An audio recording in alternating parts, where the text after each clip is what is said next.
Good morning. সকালটা কি সুন্দর লাগছে না? তোমাদের সিঙ্গেল মাদার দেবলিনাস লাইফস্টাইলে আজকে আবারও একবার অনেক স্বাগত। সবাই আমার পাশে থেকো আর সবাই ভালো থেকো। এই দেখো, আজ সকালের সবজির পসরা, কলা, বেগুন, কোথা থেকে একটু লাউ ডাঁটা না কুমড়ো ডাঁটা পেয়েছে ওটা, টমেটো, আলু, পালং শাক, ধনেপাতা, ফুলকপি, শিম, গাজর, এই গাজর বলছি দূর, শসা, বিনস, বাঁধাকপি, কুমড়ো, পেয়ারা, বরবটি, ক্যাপসিকাম, লঙ্কা, উচ্ছে। এই হচ্ছে আজকের বাজার। আর ওখানে মাছ আছে। আমার মা পসরা সাজিয়ে বসেছে, বাহাতে বাহাতে এখন ঢোকাবে, সব গুছিয়ে রেখে দিত।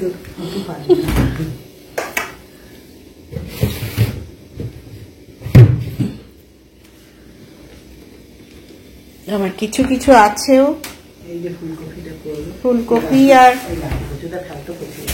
ফুলকপি দিয়ে আজকে মাছের ঝোল করব আর বেগুন পোড়া করব, আর কিচ্ছু করব না। ওটা আদা তুমি ফেলে দিচ্ছিলে, ওটা আদাটা। বেগুন পোড়া করব আর ফুলকপি দিয়ে মাছের ঝোল করবো, ব্যাস। পেঁপেটা বার করতো, মাছের ঝোলে দেবো।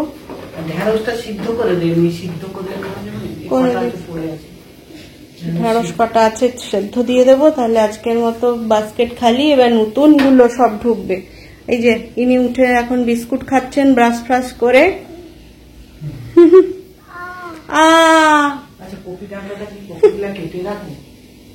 না থাক না, হ্যাঁ। আর ওদিকে মাছটা দেখাই, চলো। আজকের মাছটা আছে তো, এই যে আজকের মাছটা রাখা আছে, বাকি সব মাছ ঢুকিয়ে দেওয়া হয়েছে। রেডি হয়ে বেরিয়ে পড়েছি মেয়েকে নিয়ে আবারও স্কুলের জন্য। হাই করে দাও একবার, হাই করে দাও। মুখে আওয়াজ বেরোচ্ছে না, বলো হাই, আওয়াজ বেরোচ্ছে না মুখে, খেতে দিইনি তো ওর জন্য ওর আওয়াজ বেরোচ্ছে না। আমার আবার কি হয়েছে দেখো, চোখটা, বলছি না, মানে কোনো জিনিসটা আমাকে কন্টিনিউ করতে দেয় না। এই যে ভিডিও রোজ দিচ্ছি, ওটা সহ্য হচ্ছে না তো ভগবানের, ওই জন্য চোখে দিয়েছে। এই ডান পাশটা প্রচন্ড যন্ত্রণা করছে আজকে, কি হয়েছে বুঝতে পারছি না, মানে লাল হয়নি, তবে ব্লিডিং মতো মনে হচ্ছে। তা জানি না কি হয়েছে, দেখি আজকের দিনটা দেখো, ভালো না হলে আবার ডাক্তার দেখাবো। এখন আসেনি তো, এবার রান্না বান্না তো করতে হবে, রান্না বান্না তো করতে হবে, কাজগুলো তো করতেই হবে, বলো। খাওয়া দাওয়া করতে হবে, মেয়ে আছে, মেয়েকে খাওয়াতে হবে। কিন্তু মাথাটা এই রাইট সাইডটা প্রচন্ড যন্ত্রণা করে, কিছু করার নেই। মানে আজকে শরীরটা একদমই ভালো লাগছে না। সকাল থেকে বাজার হাট হয়ে গেছে, রান্না এবার একটু একটু করে করব। মাছ এসছে, মাছের ঝোল করবো। ও তো ছাদে যাবে বাবা, ওপরে কাপড় শুকাতে, এরপরে আসলে আমরা যাবো। চলো, তো রান্না বান্না এসে কি করছি না করছি তোমাদের দেখাবো। চলো, এখন রোদে বেরোলে চোখটার কি প্রবলেম হয় সেটাই দেখা। আর সানগ্লাসটা নেবো ভেবেছিলাম, কিন্তু নেওয়ার হলো না। দেখি আজকে কি প্রবলেম হচ্ছে, তারপরে না হয় যাওয়ার সময় নেবো সানগ্লাসটা। তো চলো এখন মেয়েকে দিয়ে আসি। চলো, আসছে, চলো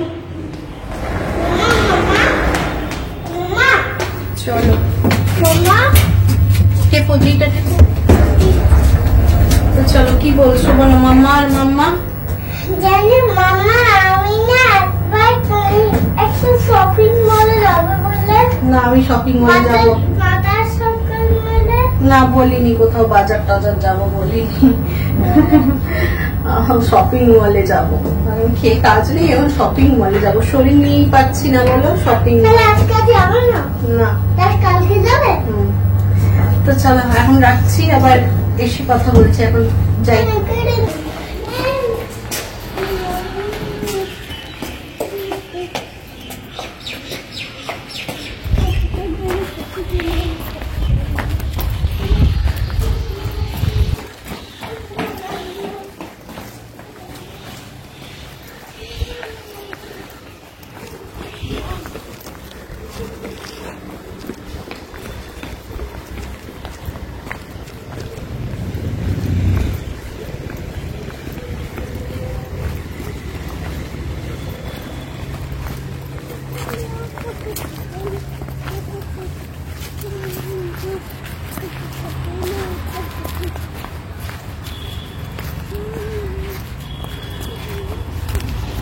মা মেয়ে মিলে করছি গাড়ির অপেক্ষা। এখানে এসে রাস্তার এখানটায় গেট দিয়ে বেরিয়ে দাঁড়িয়ে থাকতে হয় গাড়ি কখন আসবে। আমার মেয়ে তো খুব শান্ত, দেখতেই পাচ্ছ, ভীষণ চঞ্চল। 1 মিনিট ওকে পাশে দাঁড় করিয়ে রাখতে পারি না। আর এই সময়টায় এই রাস্তায় খুব ভিড় হয়, কারণ সবাই স্কুল যায়। এখানে পরপর 3টে স্কুল আছে। এক তো বাচ্চাদের বেটুদের স্কুল আছে, তারপরে গার্লস স্কুল আছে, বয়েজ স্কুল আছে। সেজন্য এই সময়টায় প্রচন্ড ভিড় হয়। কিন্তু কে কার কথা শোনে? মেয়েকে স্কুলে ছেড়ে বাড়িও চলে এসেছি। এসে রান্নাঘরে ঢুকেও পড়েছি। হাত পা ধুয়ে ড্রেসটা চেঞ্জ করে সোজা রান্নাঘরে। আর কোনো অন্য কাজে এখন টাইম দিলে চলবে না, কারণ পরপর কাজ করতে হবে।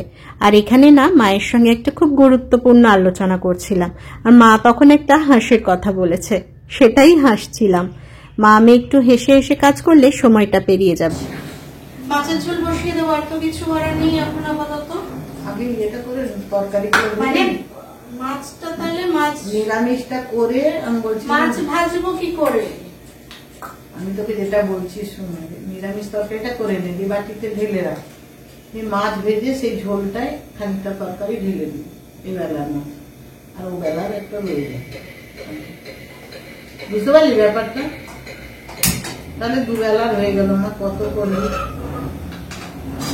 বুঝলাম।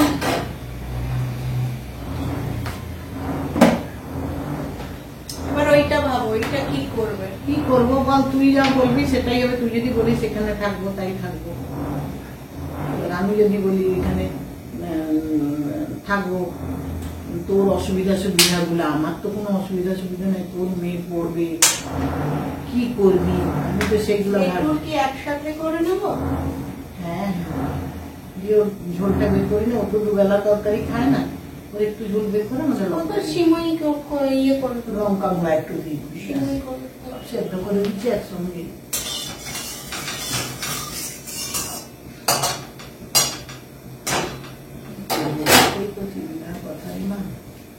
क्या करे हम? বাহাতে বাহাতে কেমন ঝাড়ু দিয়ে কি করবো বলো এবার? ওইদিকে রান্না বসিয়ে চলে এসেছি বিছানার চাদরটা পাল্টাবো। কালকেই বলেছিলাম, তবে সকালে হয়নি। সকালে আমি বিছানার চাদরটা তুলে দিয়ে গেছিলাম, এসে এখন পেতে নেব। আমি একা করছি, মায়ের সহ্য হচ্ছে না। মাকে হাত লাগাতেই হবে। যত বলছি থাক আমি করে নেব, মা তো মেয়ের কষ্ট হবে, তাই একটুখানি হেল্প করে দিচ্ছে। তোমরা 1-2জন কোশ্চেন করেছিলে আগের দিন যখন বলেছিলাম আমার দাদা আছে, দাদা ছিল, তখন বলেছো দাদা কোথায়, দাদা কি মাকে দেখে না? আর আমার দাদা ছিল, এখন আর নেই। মানে বলছি না, আমরা প্রচুর কিছু হারিয়েছি গো। আমার দাদা ছিল, তাকে হারিয়েছি। আমার বাবা, তাকে হারিয়েছি। আমার মায়ের ওপর দিয়ে অনেক ঝড়ঝাপটা গেছে, তাও মানুষটা দাঁড়িয়ে আছে। তবে ভেতরে আজকে বুঝতে পারছি অনেকটা ভেঙে গেছে। মানে বয়সের তুলনায় এতটা ভেঙে গেছে, মাকে নিয়ে এখন রীতিমতো আমার চিন্তা হয় যে কি করবে মানুষটা। মানে এখনো 60 হয়নি, কিন্তু এতটাই ভেঙে পড়েছে ভেতর থেকে যে আস্তে আস্তে প্রত্যেকটা রোগ যেন ভেতরে বাসা বাঁধছে। জানি না মাকে নিয়ে কি করব। মা দাদার চলে যাওয়াটা আমার মায়ের কাছে ভীষণ কষ্টের ছিল, কারণ এটা সত্যি কথা বলতে আমার মাও স্বীকার করে। কোনোদিন জিজ্ঞেস করব তোমাদের সামনেই, মা বলবে আমার থেকেও আমার দাদাকে আমার মা বেশি ভালোবাসতো। কারণ আমার দাদা ছিলই ওই রকম, সবসময় মা মা মা মা মা মা করা। আমার মেয়ে যেমন মাম্মাম মাম্মাম করে, সেই রকম আমি অতটা কথা বলতাম না, আর আমার দাদা প্রচন্ড কথা বলতো, আর সবসময় মাকে চাইতো। সেই রাস্তার মোড় থেকে মা মা করতে করতেও ঘরে আসতো। আর দাদা একটুখানি হলবলা ছিল, মানে বলে না একটুখানি চঞ্চল বা একটু বিগড়ে যাওয়া বাচ্চা, এর প্রতি মা বাবাদের বেশি টান হয়। আমার মায়েরও সেরকম ছিল। আমাকে নিয়ে সেরকম কোনোদিন তো মাকে ট্রাভেল পোয়াতে হয়নি, আমি নিজেরটা নিজে করে নিতাম, ওর সব করে দিতে হতো। সেই জন্য আমার দাদাকে আমার মা ভীষণ ভালোবাসতো। দাদার চলে যাওয়াটা মাকে একেবারে নাড়িয়ে দিয়েছিল। সেই সময় মা প্রায় 2 বছর মানে বিছানার মতো হয়ে গেছিল। মাকে আস্তে আস্তে আস্তে আস্তে অনেক কষ্টে তুলে ধরেছি। পরে যখন একটুখানি সব ঠিক হলো, বাপি চলে গেল। বাপির পরে সুমন চলে যাওয়াটা মাকে একদম ভেঙে দিয়েছে ভেতর থেকে, বুঝতে দেয় না, কিন্তু শরীর তো জানান দিয়েই দিচ্ছে না। ততক্ষণে বসলাম, মানে আসার পর থেকে ওই একবার দেখলে একটু পেয়ারা কেটেছিলাম, হাফ বেটুর জন্য রাখলাম আর হাফ আমি খেলাম। তো এই জন্য ওই তখন যে 2 মিনিটও বসিনি পুরো, তো সঙ্গে সঙ্গে তো উঠে গেলাম, দেখলে তরকারি বসানো ছিল। দিয়ে এই স্নান করে বেটুর 1-2 কাপড় ছিল ওগুলো কেচে, আমাদের মায়ের নাইটি ছিল ওগুলো, আমার ড্রেস সব কেচে শুকিয়ে দিয়ে এলাম। এরপরে একবারে রেডি হয়ে গেছি, এখন বসি। 5-10 মিনিট একটু সময় আছে, ওই 1:05 মতো বাজে মনে হয়, 10:15-তে বেরোবো। 10 মিনিট সময় আছে, এখন একটুখানি বসবো, দিয়ে তারপরে বেরোবো। জলটা আনবো, জল খাবো, গলা শুকিয়ে যাচ্ছে। মানে জল দেখলে রান্নাঘরেই জল নিয়ে বসেছি, তবে একটার পর একটা বসাতে বসাতে না মাথা থেকেই বেরিয়ে যায় জল খাওয়ার কথাটা। তো এই জন্য রান্নাঘরেই নিয়ে আজকে বসেছিলাম। দেখেছো চোখটা ইয়েতে অতটা বোঝা যাচ্ছে না, বাট এই দেখো কি সকালে তো আরো বেশি লাল ছিল, এখন তো একটু এই দেখো না ওপর থেকে হয়েছে পুরো। কি হয়েছে বুঝতে পারছি না, যা হচ্ছে হোক, আর ভাবতে পারছি না, ভেবে ভেবেই এই অবস্থা হয়ে যাচ্ছে। তো চলো, যেমন যা পারছি ভিডিওতে দিচ্ছি, মানে যা করছি ডেইলি লাইফস্টাইল, মানে তাই আমি সারাদিনে যা করব সেটাই তোমাদের সঙ্গে শেয়ার করব। আর আমি এখন যা যা করছি সেগুলোই তোমাদের সঙ্গে শেয়ার করছি।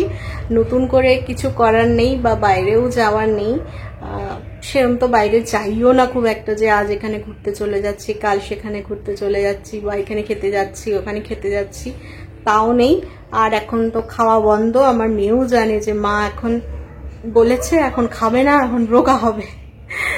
ঠাম্মি বলছে তোর মা আজকে সকালেই ফোন করেছে, ওই ফোন করেছে ভিডিও কল, তো ওর ঠাম্মিও মানে ও ঠাম্মির সঙ্গে ঝগড়া করছে, মানে ওদের ওরকম ঝগড়া হয় ফোন করে। তো তখন বলছে দাঁড়া তুই আসলে তো মা বাজার থেকে কিছু কিনে আনবো, দিয়ে তোর মাম্মামকে দেবো, দিয়ানকে দেবো, আমি খাবো, দাদাইকে দেবো, সবাইকে দেবো, তুই আমাকে এরকম করছিস তো আমি তোকে দেবো না। তো তখন ও হট করে বলছে মাম্মাম তো এখন কিছু খাচ্ছে না, মাম্মাম তো এখন রোগা হবে বলছে, এখন 2 মাস মাম্মাম কিচ্ছু খাবে না, তাহলে তুমি মাম্মামকে দেবে কি করে? ওই যে বলেছি এখন মুখের সামনে ভালো খাবার আনলেও খাবো না আমি, যা ধরেছি এখন 2 মাস কন্টিনিউ করবো, দিয়ে একটুখানি নিজেকে ফিট করবো। সেইটা শুনেছে যে রোগা হবে, মাম্মাম বলেছে, ওটা আমার মাথায় আছে। মাম্মাম তো কিছু খাবে না, মাম্মাম তো রোগা হবে বলেছে। মানে খাবার খাচ্ছি, বাট তেল মশলা বা বাইরের খাবার, এইগুলো বাইরের খাবার তো তোমরা দেখেইছো আমাদের খুব একটা আসেই না। তো এই তেল মশলাটা একটু কমিয়ে দেওয়া, আলুটা খাচ্ছি না একদমই, রুটি ওই সকালের টিফিনটা যেমন কোনো মুড়ি রুটি এইসব কিছু করছি না, কোনো কিছু শেক বানিয়ে খেয়ে নিচ্ছি, মানে ফ্রুট শেক বা যাই হোক শেক বানিয়ে মানে খাচ্ছি, এইগুলোই খাচ্ছি। পেটও ভরছে, আর একটা ফল খেয়ে নিচ্ছি, পেট ভরে যাচ্ছে, পেট ভর্তি আছে, পেট খালি রাখছি না, বাট তেল মশলা জাতীয় খাবারটা খাচ্ছি না, চিনিটা খাচ্ছি না, চা খাওয়াটা কমিয়ে দিয়েছি, গ্রিন টিটা খাচ্ছি এখন। তো সেই জন্য দেখি না কি হয়, এতদিন তো ইচ্ছে করে করে করে করেও পারিনি করতে, এখন কি করতে পারি দেখি। চলো, অনেকক্ষণ বকবক করে নিলাম, 4 মিনিট ধরে কি বকবক করলাম আমি নিজেও জানি না, 4 মিনিট ধরে বকবক করে নিলাম। তো চলো আবার পরে আসছি, একটুখানি বসে নিই চোখটা বন্ধ করে, কারণ আজকে দুপুরে আবার এডিট করতে হবে।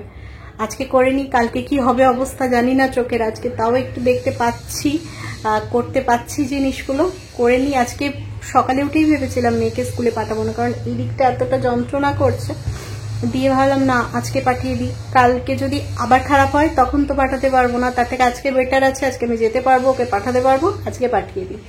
আর কালকে যদি অবস্থা আরো খারাপ হয় কামাই করবো না, ওই জন্য আজকে পাঠিয়ে দিলাম। কালকে দেখি কি হয়, ভালো থাকলে তো যাবেই, সেটা তো কামাই করবো না, যদি আমি একান্তই না পারি তখনই ওকে বলবো যাস না। তো চলো, এইভাবেই চলছে, এখন একটুখানি বসে আবার বেরিয়ে পড়ি। গুড ইভিনিং, কি করছো সবাই বলো? আমি এখন একটুখানি বেরিয়েছি, মামের ওখানে যাব। কি জন্য যাচ্ছি সেটা গেলেই দেখতে পাবে। চলো যাই। যাবো না করছিলাম, কিন্তু মায়ের যেদিক যেতে হচ্ছে। দরকারও, কিন্তু ইচ্ছে করছে না, এত যন্ত্রণা করছে এই পাশটা। আর ওই সারা দুপুর ধরে এডিট করেছি না, ওই জন্য আরো বেশি যন্ত্রণা করছে। ইচ্ছে করছিল না, তবে মা বললো না যা আগে, ওই জন্য যাচ্ছি। মানে প্রচন্ড যন্ত্রণা করছে চোখটা, ওই জন্যই যেতে হচ্ছে। কি জন্য যাচ্ছি গেলেই বুঝতে পারবে। আর মেয়ের সমস্ত গুছিয়ে দিয়েছি, তবে এখনো ম্যাম এসে পৌঁছায়নি। দেখা যাক, আমি চলে আসবো, যাবো, কাজটা করবো আর চলে আসবো, বেশিক্ষণ থাকবো না। তো তোমরাও সাথে থাকো, দেখতে থাকো কি করছি। এদিনই তো বললাম বাইরে বেশ ঠান্ডা, সন্ধে হলেই বেশ ঠান্ডা। ওই জন্য একটা পাতলা স্টোলও নিয়ে নিয়েছি। একেই ঠান্ডা লেগে হয়েছে কিনা জানি না, কিসের জন্য হয়েছে, তাই আর রিস্কটা নিলাম না যে গায়ে দেবো না কিছু। কি সুন্দর লাগছে না সন্ধেবেলাটা? এরকম হাঁটাহাঁটি করলে ভাল লাগে। অনেকে হাঁটাহাঁটি করে, বাট হয় না হাঁটা, বেরোনোই হয় না আর হাঁটা। ওই মেয়েকে আনতে যাওয়া, এখন গিয়ে আবার কাজ আছে। চলো, মামের বাড়ি এসে গেলাম, এখন গিয়ে আবার কাজ আছে। দুধ গরম আছে, নিজে কিছু একটু খেতে হবে। ছোলা ভেজানো আছে, সেটাকে একটু মাখবো ভাবছি, সেটা করব। তারপরে তোমার ম্যাম আসলে ম্যামের চা আছে, রুটি আছে, বিটুর সিমুই আছে, সবকিছুই আছে। বুঝলে, কাজের শেষ নেই। ওই জন্য বেরোতে ইচ্ছে করছিল না, কিন্তু বেরোতেই হলো মায়ের চাপে। আমি না হলে আজকে কাটিয়ে দিয়েছিলাম যে কালকে বিটুকে ছাড়তে গেলে যাবো, কিন্তু আবার ভেবে দেখলাম কি বলতো, সকালে তো বেটুকে ছেড়ে সময় পাই না, একদমই সময় পাই না। মানে ওই সময় যদি মামের ঘর যাই তাহলে আরো লেট হয়ে যাবে, তাহলে রান্না করে আর বেটুকে আনতে যেতে পারবো না। ওই ভেবে আরো বেশি চলে এলাম। তো চলো এখন মামের ঘর যাই, আর বেশি বক বক করবো না, কাজটা করে নি আগে। এগো ঠিক দেখছো, প্রেশারটাই মাপতে এসেছি। হঠাৎ করে চোখে এরকম হলো, তো মা বললো না যা একবার প্রেশারটা মাপিয়ে নিয়ে আয়। ওই দিক থেকে ওই দিকের মাও বলছে একবার প্রেশার মাপিয়ে আয়। সবার চাপেই চলে এসেছি প্রেশারটা মাপাতে। প্রেশারটা হাই হলো কিনা, ওষুধ তো ঠিকঠাকই খাচ্ছি, কিন্তু কেন হলো তো দেখা যাক প্রেশারটা কিরকম, ওষুধ খেয়ে কমছে কিনা। তো কমে গেলেই একটু ভালো হয় গো। প্রেশারটা হাই হলে অনেক কিছু প্রবলেম হতে পারে, তো সেজন্য এখন চিন্তাটাও অনেক কমিয়ে দিয়েছি। তবে এখন যেটা মেন চিন্তা হচ্ছে, মেয়ের পরীক্ষা তোমার শেষ হয়ে গেলেই ওকে আবার নতুন কোনো স্কুলে ভর্তি করতে হবে। সেটা এখন মেন চিন্তা আমার, কি করব, কোথায় থাকবো, কোথায় ভর্তি করব, সবকিছু। এই দেখো মামদের কাজ হচ্ছিল বলছিলাম না, এই যে মডিউলার কিচেনটা হয়েছে, এখনো ফুল কমপ্লিট হয়নি। আর এই যে আমাদের মতো সোফা কাম বেড, আমাদেরটা তো সোফাই হয়েছে, মামদেরটা সোফা কাম বেড করেছে, বেডের মতো একটু চওড়া করেছে, মানে সুবিধে হয়েছে, কেউ আসলে গেলে না একটু শুতে পারবে। বেশ ভালো হয়েছে, কালারটাও খুব মিষ্টি হয়েছে, গোলাপি আর ঘিয়া, ভালো লাগলো জিনিসটা। এই দেখো বাড়ি চলে এসেছি, বাড়ি এসে ওই যে বললাম ছোলা মাখা বানাবো, সেটাই বানাতে বসেছি। এরপরে ছোলা মাখাটা বানিয়েই মেয়ের দুধ গরম করতে দেব, আর একদিকে চা বসাবো, দিয়ে আমি ছোলা মাখাটা খেতে বসবো শান্তিতে, একটু আস্তে আস্তে করে খাবো। তাহলে ওই নাকে মুখে গুজেই ওদের তোমার দুধ আর চা বসাতে চলে আসতে হবে। তাই মাকে বললাম মাখাচ্ছি, তোমাকে দিয়ে দিচ্ছি, আমি একটু পরেই খাবো, আগে দুধ আর চাটা বসিয়ে দিই, ওটাও হতে থাকবে, ততক্ষণে আমার খাওয়াটা হয়ে যাবে। তো আজকে না শরীরটা ঠিক ভালো লাগছে না গো, আজকে আর ভিডিওটা করব না, এরপর একটুখানি চোখ বন্ধ করে শোবো। মামের বাড়ি থেকে একটা আই ড্রপও নিয়ে এসছি, তো সেটা একবার দিয়ে একটুখানি চোখটা বন্ধ করে শোবো খানিকক্ষণ। আর ফোনটার দিকে তাকাতেও ইচ্ছে করছে না, আর ভিডিও সেরকম কিছু করব না। একেবারে রুটি যখন দিদা করবে বেলে দেবে, আমি তখন সেঁকতে আসবো, আর মেয়ের সিমুইটা বানাবো। সকালের তরকারি তো আছে, সেজন্য খুব একটা চাপ নেই, শুধু রুটি কটা সেঁকে দিলেই হবে, দিদা তো বেলে দেবে। আর এখানে একটুখানি কাসুন্দি দিলাম, কারণ লেবুটা ছিল না তাই। তো চলো আজকের মতো ভিডিওটা এখানেই শেষ করছি। সবাই ভালো থেকো, সুস্থ থেকো, আর আমার পাশে থেকো। Good night.